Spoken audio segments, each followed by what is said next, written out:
Ouais, parce que دابا غندخلوا في واحد كومبيتيسيون جديده. دابا تربح تو كونتينيو، تخسر تدخل الدار.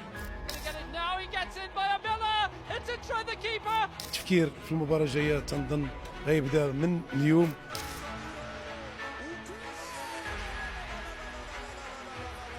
ما عندناش غرض مع شكون غنلعبوا، لحقاش لا بغيتي تربح هاد كوب دافريك خاصك تربح ضد نابورت كيل ايكيب. اليوم جينا لانه جايين حتى حنا عازمين باش يمكن لنا نوصلوا لابعد نقطة في هاد كاس افريقيا. وكما قلنا فاحنا ما عندناش اعذار، فاحنا متواجدين هنا باش ننافسوا على البطولة ان شاء الله.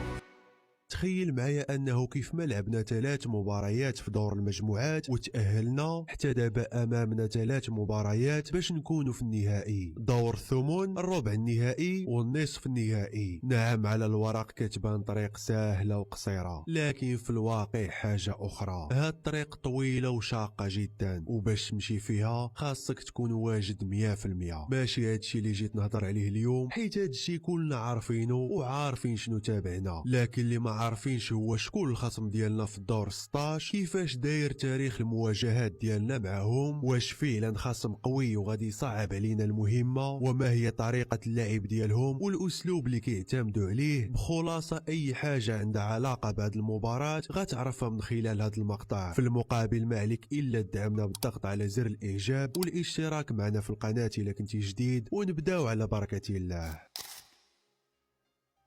كيف ما كتعرفوا الخصم ديالنا القادم هو منتخب جنوب افريقيا، واول حاجه كتخلي هذا الخصم ماشي سهل هو الخبره ديالهم الكبيره في افريقيا، لانه منذ اول مشاركه لهم في هذه البطوله سنه 1994 وهما كيشاركوا باستمرار في جميع النسخ بدون استثناء، رغم انهم عندهم لقب وحيد فازوا به عام 1996، لكن دائما ما كيخلقوا مشاكل للمنتخبات الكبيره، بحال مثلا امام مصر في سنة 2019 قصاوهم في قلب بلادهم في الدور 16. قبل ما ندوزو لتاريخ المواجهات غنعطيكم بسرعة كيفاش تأهلوا لكأس افريقيا. في التصفيات كانوا معانا في المجموعة 11، المجموعة اللي كانت سهلة جدا. تأهلنا احنا في الصدارة ب9 نقاط وهما في المركز الثاني ب7 نقاط، ربحناهم في الذهاب بالرباط ب2-1، وهما ايضا تفوقوا علينا في الاياب في ملعبهم بنفس النتيجة. اما دابا غادي نرجع بكم للماضي ونتعرفوا على تاريخ المواجهات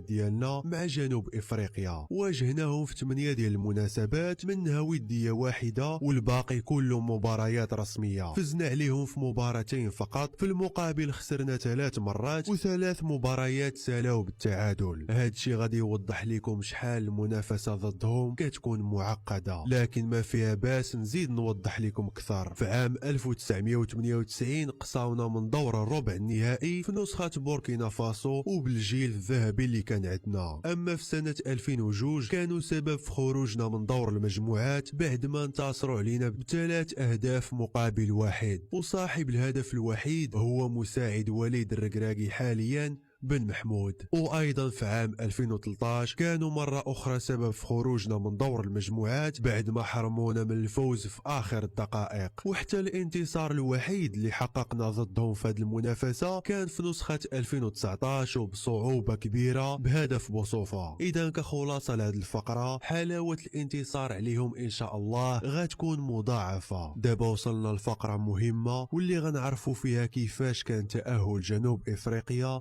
من دور المجموعات. صراحة مسارهم في المجموعة كان متوسط، خسروا المباراة الأولى ضد مالي بهدفين رغم أنهم قدموا مستوى جيد، وضيعوا ضربة جزاء في الشوط الأول، لكن رجعوا في المقابلة الثانية ضد ناميبيا وانتصروا برباعية نظيفة وبأداء كبير صراحة خصوصا هجوميا. أما المباراة الأخيرة والمصيرية ضد تونس خرجت تعادل بعد ما ضيعوا العديد من الفرص، لكن حققوا الأهم، المركز الثاني خلف مالي ب4 نقاط. القوة ديال هذا المنتخب كاينه في العمل ديالهم الجماعي والتجانس الكبير والاستقرار اللي حاصل منذ سنة 2021 بتعيين المدرب البلجيكي هوغو بروس اللي عنده خبرة كبيرة على مستوى التدريب وناجح افريقيا بالتتويج مع الكاميرون بنسخة الكان سنة 2017. من الاشياء اللي قرر يرتكز عليها مع جنوب افريقيا وهي خلق توليفة متحدة باستدعاء كل اللاعبين من الدوري المحلي باستثناء 3 عناصر فقط اللي كتلعب في دوريات اخرى، واللي معروف على هذا المدرب انه كيغير بزاف الخطط ديالو وما تقدرش توقع باش من طريقه غادي يلعب امامك. مثلا في المواجهه الاولى ضد مالي لعب بخطه 4-4-2، وفي اللقاء الثاني ضد ناميبيا اعتمد على الرسم التكتيكي 4-2-2-2، وفي المباراه الاخيره امام تونس غير الشكل 4-2-3-1. عموما حنا غادي نعتمدوا على خطه 4-2-3-1 باش نعرفوا اللاعبين اللي كيعتمد عليهم. كنلقاو في الحراسه ويليامز من نادي سان داونز، في الخط الدفاعي كاين موطو بن فالا قلب دفاع نادي سان داونز، وبجانبه زميله في نفس الفريق غرانت كيكانا. بالنسبه للاظهره غنلقاو اوبيراي موديبا في الجهه اليسرى وخولي سومودا في الجهه اليمنى، بجوجهم كذلك كيلعبوا بسان داونز. في خط الوسط كاين محورين، الاول سيتولي لاعب نادي طونديل اللي بالدوري البرتغالي، وبجانبه موكوينا لاعب سان داونز. على مستوى الصناعه او الرقم 10 يتم الارتكاز على اللاعب تيمبا نجم سان داونز، وفي الطرف الايسر هناك السريع والغني عن التعريف بيرسيطاو لاعب نادي الاهلي المصري. اما الجهه اليمنى كاين مورينا لاعب سان داونز ايضا، واخيرا كراس حربه غنلقاو اهكوبا لاعب اورلاندو بيراتس بالدوري المحلي. منتخب يؤمن بالكره الجميله والهجوميه والتحول السريع من الدفاع الى الهجوم بشكل تدريجي، وعندهم تنوع كبير في خلق الفرص. مرات غتلقاهم كيعتمدوا على سرعه الاجنحه والتوغلات من الاطراف، ومرات اخرى كيحاولوا يدخلوا من عمق الملعب او يبنيوا الهجمه من وسط الميدان. المهم ما كيوحلوش هجوميا وكيلعبوا بهدوء كبير بدون ضغوطات. اذا السؤال المطروح هنا هو واش منتخب جنوب افريقيا خصم قوي لينا وصعيب نتجاوزوه؟ صراحه على الورق كيبقى خصم في المتناول وعنده اخطاء دفاعيه كثيره، وإلا قارنا المستوى بينه وبين المنتخب المغربي فالاسود افضل. المنتخب اللي شفتو في دور المجموعات غادي يكون مختلف تماما على الادوار الاقصائيه، خصوصا بعد الاستفاده من الاخطاء والدروس اللي تعلمنا في المباريات الاولى. زيد على ذلك هاد الظلم اللي دار الاتحاد الافريقي ضد السيد وليد الركراكي ما غيزيد اللاعبين الا اصرار وعزيمه اكثر، وغيديروا كل ما في جهدهم باش يهديوها الانتصار. توقيت المباراه ايضا مناسب جدا، 9 مساء. في هذا التوقيت كيكونوا اللاعبين في حاله بدنيه جيده، خصوصا انه عندهم 5 ايام كامله ديال الراحه والاستعداد. المباراه يوم الثلاثاء 30 يناير ان شاء الله على الساعه 9 مساء. كل التوفيق لابناء وليد الركراكي اللي كنتمناو نشوفوه في اقرب وقت على الخط، والكاف تراجع نفسها شويه. صراحه هادشي كيخصو مقطع بوحدو، لان هاد الظلم ضد المغرب كثر بزاف وحنا ما فيناش البكا والشكا، لكن عيقوا علينا ديال بصح كيف ما كنقولوا لا هما ولا الاعلام العربي اللي ولا حاضينا غا حنا. في الاخير خليو لي الراي ديالكم في هاد المباراه وتوقعكم للنتيجه. شكرا لكم محبي قصه بطل على المشاهده. منير يحييكم،